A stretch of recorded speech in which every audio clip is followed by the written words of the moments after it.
10th के chapter 9 का 9.1 का हम दूसरा क्वेश्चन को हल करेंगे। दूसरा क्वेश्चन क्या कहता है, सबसे पहला जो क्वेश्चन कह रहा है उसको देखो। कह रहा है क्वेश्चन, आंधी आने से एक पेड़ टूट जाता है। क्या होता है, एक पेड़ खड़ा है, आंधी आने से वह पेड़ टूट जाता है और टूटा हुआ भाग इस तरह मुड़ जाता है कि पेड़ का शिखर जमीन को छूने लगता है। मान लिया जाए यह क्या है, पेड़ है, ये एक पेड़ है जो पेड़ खड़ा था, इसके बाहरी हिस्सा जो है मान लिया जाए ऊपर था। अब आंधी आने से यह भाग क्या हो गया, जो ऊपरी भाग है टूट के कहां छूने लगता है, जमीन को छूने लगता है। अब जमीन को छूने लगता है और लिखा है आगे, छूने लगता है और इसके साथ 30 डिग्री का कोण बनाता है। पेड़ के पाद बिंदु की दूरी जहां पेड़ का शिखर जमीन को छूता है वह 8 मीटर है। अर्थात ये जो पेड़ टूटा हुआ भाग है यह किसको छूता है, जमीन को छूने लगता है। अब जमीन को जहां छूता है उस स्थान पर कितना डिग्री का कोण बनाता है, 30 डिग्री का। कितना डिग्री का, 30 डिग्री। तो देखो ई जो है जमीन को टच किया।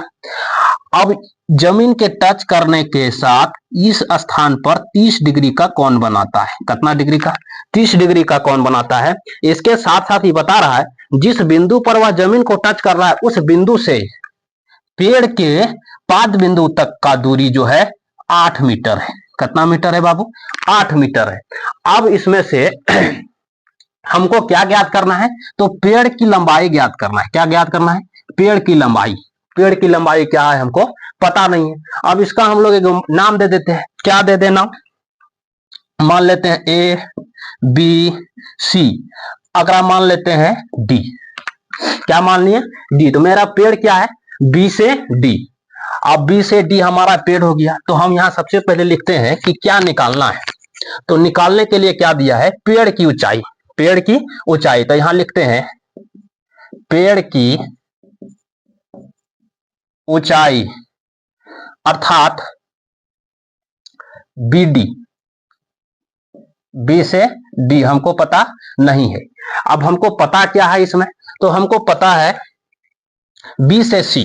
क्या पता है, बी से सी। बी सी मेरा पास कितना है, तो 8 मीटर है। इसके अलावा क्या पता है, तो थीटा हमें पता है। थीटा कितना डिग्री है बाबू, 30 डिग्री है। थीटा कितना डिग्री है, 30 डिग्री है। और हमें पेड़ की ऊंचाई को ज्ञात करना है। अब यहां सबसे पहला बात जो आता है कि पी जो ई है इसे हम क्या बोलेंगे, आधार बोलेंगे, इसे हम लंब बोलेंगे, इसे हम कर्ण बोलेंगे।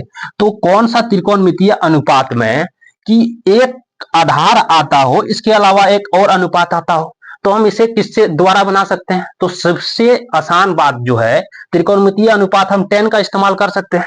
क्योंकि tan बराबर क्या होता है, tan बराबर होता है P बटे के B। क्या होता है बाबू, P बटे के B। तो P बटे के B, तो देख लेते हैं tan का इस्तेमाल करके सबसे पहले। तो यहां लिखते हैं tan थीटा इक्वल टू, तो यहां क्या हो जाएगा, लंब बटे के आधार अर्थात P बटे के B। अब हमारा P देखते हैं tan थीटा, तो tan थीटा का मान कितना दिया है, 30 डिग्री। तो tan 30 डिग्री इक्वल टू लंब कौन सी है, A से B है। लंब कौन सी है, A से B है। और आधार कौन सी है, B से C है। B से C है। अब आगे जो बात है आगे जो यहाँ बात है उसे हम देखते हैं कि tan 30 डिग्री का मान कितना होता है। तो tan 30 डिग्री का मान होता है 1 बटे के रूट अंडर 3। क्या होता है, 1 बटे के रूट अंडर 3। तो यहाँ क्या आ जाएगा बाबू, tan 30 डिग्री का मान हो जाएगा 1 बटे के रूट अंडर 3। और ए बी हमको पता नहीं है, ए बी के ए बी रह गया। बी सी हमको पता है कितना है, 8। अगला स्टेप हम चलें तो क्या हो जाएगा, तिरछा तिरछे इसको गुना करेंगे, क्या आ जाएगा, root under 3 A B equal to क्या आ जाएगा, 8। अब आगे यदि हम ए बी, तो रूट अंडर 3 क्या है, इधर गुना में है, उधर किस में चल जाएगा, भागा में चल जाएगा। तो 8/√3 अगर कॉमन लें समीकरण 1। अब हमको क्या पता चल गया, ए बी। अब हमें क्या निकालना पड़ेगा, इसके ऊपर के लिए हमको ई वाला निकालना पड़ेगा। यदि इस पेड़ झुका हुआ है, इसे यदि हम सीधा कर दें तो क्या पेड़ की ऊंचाई आएगा कि नहीं आ जाएगा। तो इसलिए जब हमको ई भुजा पता चल गया, हमें क्या निकालना पड़ेगा, कर्ण को भी निकालना पड़ेगा। और लास्ट में क्या करना पड़ेगा, अर्थात लंब और कर्ण को जोड़ देंगे तो मेरा पेड़ का क्या आ जाएगा, लंबाई आ जाएगा। अब इसी प्रकार से हम देखते हैं आगे हमको एसी निकालने के लिए क्या निकाल दें, एसी के लिए एसी। अब यहां लिखो, अब एसी भुजा ज्ञात करने के लिए, अब एसी के लिए अब देखो तो कौन सा त्रिकोणमितीय अनुपात में बी और एच आता हो। तो बी और एच किस त्रिकोणमितीय अनुपात में आता है बाबू, तो यह कॉस में आता है। किस में आता है, कॉस, कॉस में आता है। तो लिखो कॉस 30 डिग्री इक्वल टू क्या आ जाएगा, बी बटे के एच। कॉस क्या होता है, आधार बटे के कर्ण, आधार बटे के कर्ण। तो यहां क्या लिख देंगे, आधार बटे के कर्ण, अर्थात क्या हो जाएगा, बी बटे के एच। अब देखो तो cos 30 डिग्री का मान क्या होता है, तो cos 30 डिग्री का मान होता है √3 बटे के 2। क्या होता है, √3 बटे के 2। अब हम यहां लिखते हैं, देखो cos 30 डिग्री का मान आ गया √3 बटे के 2 इक्वल टू, यहां क्या आ जाएगा, आधार मेरा क्या है पता है पहले से 8 है, 8 है। अर्थात एक बार इसको काम करते हैं, लिख देते हैं कि आधार तो ठीक है, यहां लिखते हैं cos 30 डिग्री इक्वल टू क्या आ जाएगा, BC, BC बटे के H कौन सी है, AC। अब लिखो √3 बटे के 2 क्या हो गया, cos 30 डिग्री का मान इक्वल टू BC मेरा पास कितना है, तो 8 है, और AC कितना है हमको पता नहीं है। अब हम क्या करेंगे, इसको गुना करेंगे। तो गुना करेंगे तो क्या हो गया, √3 AC इक्वल टू 8 दूनी के 16, 8 दूनी के 16। इसलिए अब AC बराबर क्या हो जाएगा, AC बराबर, AC में √3 क्या है, गुना में, उधर क्या हो जाएगा भागा में, तो 16 बटे के √3। ये क्या हो गया, समीकरण 2 मान लेते हैं। इसका भी मान निकल गया, इसका भी मान निकल गया। अब हमें क्या निकालना है, पेड़ की ऊंचाई। तो पेड़ की ऊंचाई इक्वल टू क्या हो जाएगा, इस भुजा को ई भुजा में हम यदि जोड़ दें तो मेरा क्या निकल जाएगा, पेड़ की ऊंचाई निकल जाएगा। तो जोड़ दो।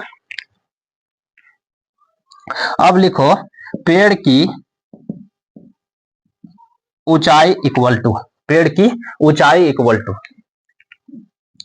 क्या जोड़ना है, ए बी प्लस के ए से सी इक्वल टू क्या बन जाएगा, पेड़ की ऊंचाई हम पहले मान रखे हैं इसको बी से D, B D equal to क्या हो जाएगा, ए बी प्लस के ए सी, ए बी प्लस के ए सी। अब ए बी प्लस के ए सी, ए बी मेरा पास कितना है, तो ए बी आया है, अर्थात समीकरण 1 आया है 8 √3 प्लस के 16 √3, 3 का एलसीएम अर्थात निकालेंगे √3 प्लस 8 प्लस के 16, 8 और 16 को जोड़ देंगे तो कितना हो गया, 24 √3, 24 √3। अब 24 √3 को हम क्या करेंगे, परमेकरण कर देते हैं। क्या कर देते हैं, परमेकरण। परमेकरण सब कोई पढ़ा होगा क्लास 9 के चैप्टर नंबर 1 में। तो परमेकरण करेंगे तो इसमें क्या करना पड़ेगा, नीचे जो है ऊपर भी गुना हो जाएगा और नीचे भी गुना हो जाएगा। तो ऐसे स्थिति में क्या आ जाएगा, 24 √3 बटे के 3, 3 जब गुना होगा 3 तिया के 9 हो गया, 9 का रूट तोड़ेंगे तो कितना आ जाएगा, 3 आएगा। तो इसलिए यहाँ क्या हो गया 3। इसलिए अब 3 से 8 तिया के 24 इक्वल टू 8 √3, अर्थात हमारा पेड़ का ऊंचाई क्या हो जाएगा, 8 √3 मीटर। क्या हो जाएगा, इसको मीटर लिख देते हैं। क्या लिख देते हैं, मीटर। ये हो गया आंसर। अब हम लोग तीसरा क्वेश्चन का देख लो पूरी तरह से और स्क्रीनशॉट ले लो। अगला क्वेश्चन फिर हम लोग चलेंगे, क्वेश्चन नंबर 2 होगा है ना, क्वेश्चन नंबर 3 को देखेंगे। किसको देखेंगे, 3 को देखेंगे।